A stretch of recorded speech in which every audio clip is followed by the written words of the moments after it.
Estudiantes, reciban el saludo cordial de parte de la institución Basili. Bueno, continuando con estas sesiones en filosofía, eh, reflexionando y filosofando también del pensamiento en todo su esplendor, en su desarrollo.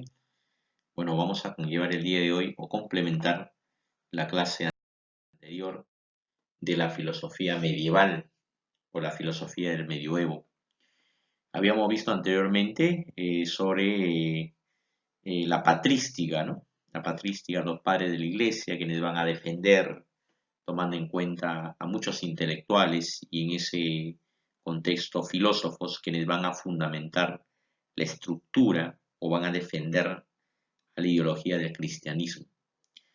La escolástica es parte de esta filosofía medieval, ¿no? Podríamos decirle, es el segundo momento. El primer momento es la defensa frontal, digamos, hacia la iglesia del cristianismo, y la escolástica como que la ampliación de esta ideología de forma macro, de forma holística, con diferentes elementos.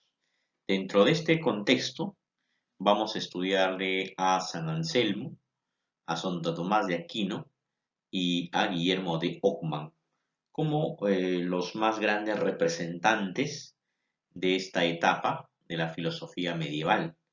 Pero el más importante, al representante, se le traduce a Santo Tomás de Aquino.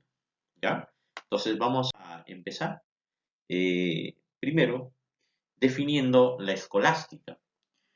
Es una etapa en la cual la Iglesia Católica genera escuelas y universidades, ¿ya? Con el propósito del dominio feudal y difundir la ideología del cristianismo. Hay que entender que ya, digamos, San Agustín lo había planteado anteriormente del providencialismo, que todo el destino de las personas está escrito y así se van a cumplir. Es una decisión divina. Hay un destino para cada uno de nosotros. O sea, no es que nosotros hemos hecho nuestra libertad o tenemos un destino de una construcción muy personal o individual, sino que ese destino ya está establecido. En esta etapa de la escolástica, lo que se va a proliferar es el pensamiento o la ideología del cristianismo, pero no solamente ahora a través de las iglesias, sino a través de la creación de escuelas y universidades, donde se va a estudiar, digamos, en alto nivel, pues a las Sagradas Escrituras, ¿no? El memorismo de las Sagradas Escrituras como una obligación importante. Y también estas escuelas van a tomar pues los nombres precisamente de santos, ¿no? Las universidades también van a tomar, digamos, estas características particulares, como también la instalación de iglesias en comunidades pequeñas, de escuelas en comunidades pequeñas, con nombres, digamos, orientadas, digamos, hacia lo que es el cristianismo. ¿Qué es lo que se va a fomentar en estas escuelas y universidades? La ideología cristiana, la creencia en Dios, la sustentación de su existencia de Dios, la memorización de las Sagradas Escrituras, y de tal manera que cale, digamos, en la población que hay un ser, digamos, divino, en la cual está siempre pendiente de nosotros y sabe de nuestro destino, y es el camino en el cual debemos conducirnos en ese sentido. Luego vamos a ver a un primer representante, San Anselmo. ¿Qué dice San Anselmo? Primero que San Anselmo es considerado un doctor, digamos, en la iglesia. Es un padre de la iglesia, fue arzobispo también, digamos, de la iglesia. Es un teólogo, filósofo, que aportó muchísimo a lo que es el pensamiento cristiano. Precisamente por ello se le dio pues el grado de doctor de la iglesia. Él sostiene que la prueba ontológica, Dios es lo más grande que puede ser pensado. Nosotros somos tan pequeños, somos una miniatura, que podríamos pensar pues en el lapicero, en un borrador, en un cerro, en un árbol, pero no podemos pensar pues en Dios. Dios es tan grande que es impensado, ¿de acuerdo? No podemos contener, digamos, lo tan grande que es Dios, no lo podemos contener en nuestro pensamiento porque nosotros somos una miniatura, ¿ya? Es imposible que algo tan grande, tan gigante, tan omnipotente, que pueda ser pensado por nosotros que somos tan pequeños, ¿no? Por eso que Dios es impensable, Dios es difícilmente contenible en el pensamiento de nosotros, porque somos muy pequeños para Él. Por eso es lo más grande que puede ser pensado. Es posible demostrarlo, digamos, a través de la razón, ¿no? Y es una tendencia estrictamente platonista y es a priori, antes de la experiencia, ¿no? Entonces no hay necesidad de la experiencia. Dios se puede demostrar a través de la razón, así como lo sostenía Platón en el mundo de las ideas, ¿no? Entonces es lo que sostiene, digamos, San Anselmo. Entonces Dios no puede ser pensado por nosotros porque es tan grande que no puede contener en nosotros. En cambio, como Dios es tan grande, Él puede pensar en nosotros porque obviamente somos pequeños, somos menores a Él, somos inferiores a Él y obviamente que esa persona es impensado porque es tan grande y tan gigante en el sentido. Pero vamos a ver, dentro de esto creo que hay una que se subraye, que es posible demostrar a Dios a través de la razón. Él tiene una tendencia platonista y es a priori, o sea, hace una apreciación, digamos, razonada antes de los sentidos, antes de la objetividad, ¿ya? Y luego vamos a ver a uno de los representantes más de mayor resonancia de lo que es la escolástica, Santo Tomás de Aquino, donde sostiene que la fe y la razón son compatibles, ¿ya? Anteriormente sostenía pues que, digamos, San Anselmo que no eran compatibles, ¿no? La fe y la razón son compatibles, son diferentes que llegan, son diferentes pero que llegan al mismo punto, son vías que llegan siempre a Dios, ¿no? La fe y la razón conducen a Dios, tienen un mismo punto de convergencia, un mismo sentido de demostrar algo, ¿ya? No es que, digamos, son divergentes, no es que son opuestos, sino que siempre son compatibles, se necesitan para llegar a un solo punto. Si yo quiero, digamos, demostrar a Dios, lo puedo demostrar mediante la razón y mediante la fe. A final de cuentas, ambos vamos a llegar a demostrar la existencia de Dios a través de la fe o a través de la razón, ¿ya? No podríamos decir que solamente la fe lo puede demostrar, sino también la razón lo puede demostrar a Dios, ¿ya? La razón es preámbulo de la fe. O sea, antes de la fe está la razón. Pero que a final de cuentas, la finalización de mi apreciación, de mi punto de vista, ¿no? Lo determina la fe. ¿De acuerdo? Antes de la fe está la razón, que va a sustentar y el resultado final es pues que se da a través de la fe. ¿Correcto? La razón prepara para que tengamos fe en Dios. ¿Ya? La razón prepara, porque la razón tiene una estructura de pensamiento, una sistematización. Y eso nos prepara para tener fe en Dios, una fe estructurada, una fe pensada, una fe argumentada, ¿no? Entonces no hay nada que discutir, digamos, de la fe, porque está sustentada de forma razonada, de forma estructurada para creer en Dios. Y por eso que él demuestra la existencia de Dios eh, en su tesis de las 5 vías. Eh, Primero el movimiento, causalidad, necesidad, grados y finalidad, ¿no? Dice que Dios es el primer motor, inmóvil, ¿no? Si todos nos moviéramos, no sabríamos, digamos, quién se mueve en realidad. Para que se mueva algo tiene que haber un origen. Para hablar de movimiento tiene que haber un origen. Ese origen es Dios, es el primer motor inmóvil que genera los diferentes tipos de movimiento. ¿De acuerdo? Entonces, eso es la primera vía de sustentación, que Dios es el motor inmóvil, la cual genera todo tipo de movimiento, ¿ya?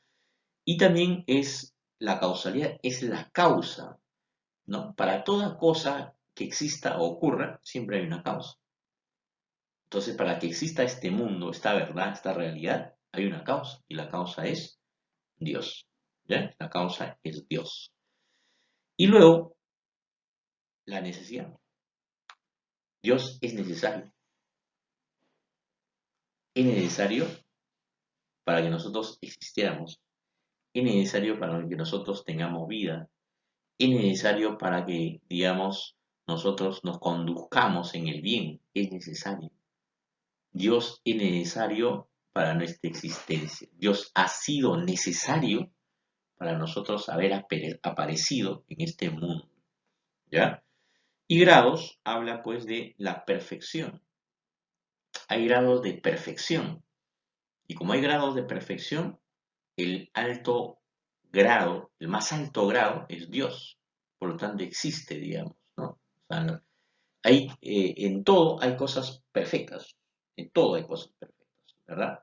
Tienen gradualidad. Unos son más, menos y están en proceso. Y Dios es perfecto y no hay otra persona, otro ser, otra cosa que sea más perfecto que Dios.